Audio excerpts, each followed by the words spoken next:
প্রতিদিন, প্রতি মুহূর্তে, প্রতি ক্ষণে, ক্ষণে বারবার একটা কথাই বারবার মনে হতে থাকে, কেন?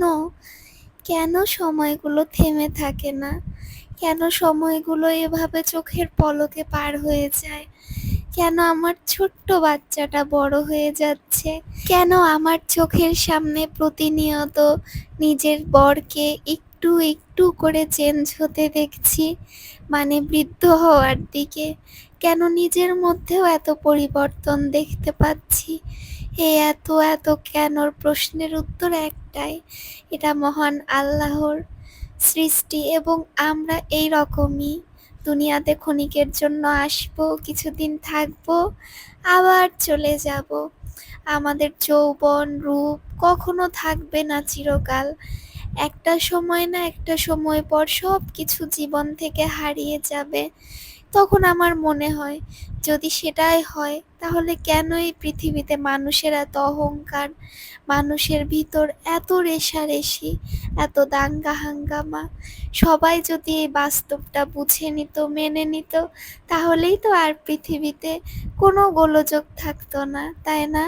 আমি না ইদানিং অনেক কিছু গভীরভাবে ভাবি, উপলব্ধি করতে পারি।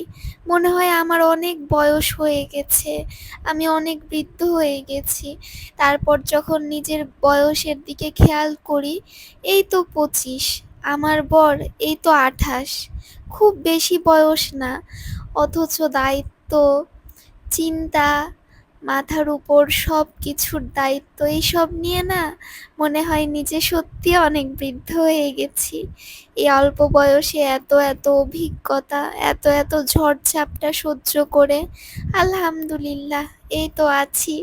তবে সবথেকে বেশি মিস করি আমার মেহেরিমার সঙ্গে কাটানো সেই ছোটবেলাগুলো।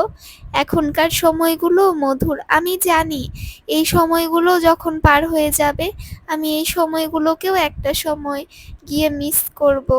আমি চেষ্টা করি জীবনে যেমন পরিস্থিতিতেই থাকি, যত মানুষ আমাকে ঠকিয়ে আমার সঙ্গে অন্যায় করে থাকুক, জীবনে আমার যেগুলো খুশি সেগুলো কেউ কখনো কেড়ে নিতে পারবে না।